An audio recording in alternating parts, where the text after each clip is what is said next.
اور بلا کر کہا کہ یہ الماری کھول دو۔ ایک الماری تھی، اس کو کھولنا چاہتی تھی وہ، اس سے کھلی نہیں۔ اس نے اپنے شوہر کو بلایا اور کہا اسے کھول دو، وہ بھی بوڑھا تھا۔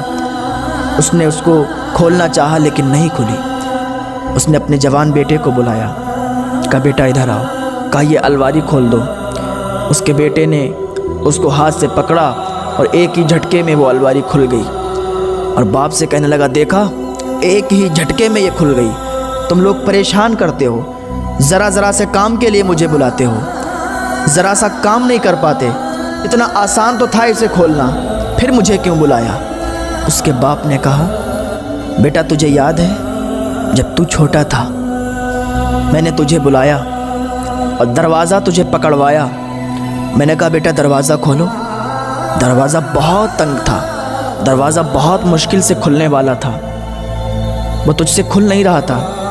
میں دروازے کے پیچھے تھا، میں نے دروازے کو ہاتھ سے پکڑا ہوا تھا، میں دروازے کو دھیرے دھیرے باہر کو کرتا تھا، تجھے لگتا تھا کہ میں کھول رہا ہوں۔ تیرا بچپن کا زمانہ تھا، تو چھوٹا تھا، تو ایک لکڑی بھی نہیں اٹھا سکتا تھا، اس لیے کہ تو چھوٹا تھا، اور میں اس وقت میری جوانی تھی، میرے ہاتھوں میں میرے رگوں میں طاقت، تو نے اس دروازے کو کھولا، لیکن اصل طاقت میری لگ رہی تھی اس دروازے کو کھولنے میں۔ میں نے اس لیے تجھے نہیں بتایا تاکہ تیرے اندر ہمت آئے، تیرے اندر قوت آئے۔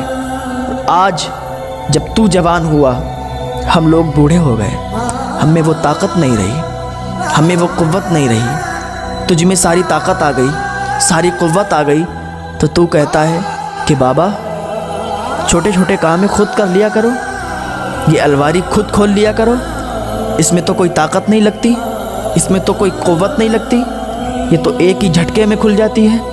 جب اس نے اتنی بات کہی تو لڑکے کی آنکھوں میں آنسو آ گئے، لڑکا زار و قطار رونے لگا، باپ کے سینے سے چپٹ گیا، کہا بابا معاف کر دو، میں بہک گیا تھا، مجھے معلوم نہیں تھا۔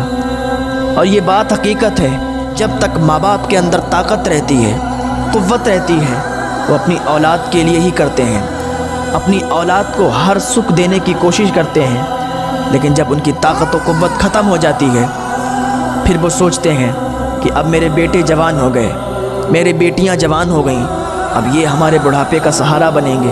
لیکن وہی اولاد جب ناکارہ نکل جاتی ہے، اپنے ماں باپ کو گھر سے دھکے مار کے باہر نکالتی ہے، ان کو ایک ایک وقت کو کھانے کے لیے ترساتی ہے، تو ان کے دل ٹوٹ جاتے ہیں، ان کے دل بہت جلد ٹوٹ جاتے ہیں، پھر ان کی عمریں کم ہو جاتی ہیں اور بہت جلد وہ دنیا سے چلے جاتے ہیں۔ لوگ کہتے ہیں کہ بہت جلد وہ چلا گیا، لوگ انہیں سمجھنے کی کوشش بھی نہیں کرتے، ان کے دل میں اتنا رنج، اتنا غم بھرا ہوتا ہے، اسی رنج، اسی غم، اسی صدمے میں وہ اس دنیا سے چلے جاتے ہیں۔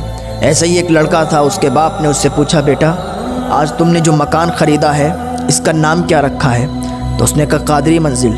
اس کے باپ نے پھر اس سے پوچھا بیٹا اس کا نام کیا رکھا ہے؟ اس نے کہا قادری منزل۔ پھر جب شام کو سوتے ٹائم اس نے پوچھا بیٹا تم نے کیا بتایا تھا؟ میں پھر بھول گیا۔ تو اس لڑکے نے کہا ایک بار میں تمہیں سمجھ میں نہیں آتا ہے؟ پورے دن سے تمہیں بتا رہا ہوں کہ قادری منزل، قادری منزل، قادری منزل نام رکھا ہے۔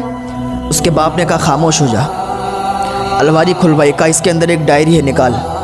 اس کے لڑکے نے ایک ڈائری نکالی، 30 سال پرانی ڈائری رکھی ہوئی تھی، کہا اس کا پہلا صفحہ پڑھ۔ جب اس لڑکے نے پہلا صفحہ پڑھنا شروع کیا، اس میں لکھا تھا آج میں بہت خوش ہوں، آج میرے بیٹے نے 25 بار لفظ چڑیا کہا ہے۔ بیٹا تجھے معلوم ہے کہ میں نے اس ڈائری میں کیوں لکھا؟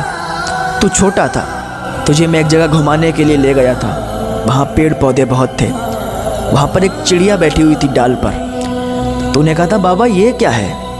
میں نے کہا چڑیا۔ تو نے پھر پوچھا بابا یہ کیا ہے؟ میں نے کہا چڑیا۔ تو نے پھر پوچھا بابا یہ کیا ہے؟ میں نے کہا چڑیا۔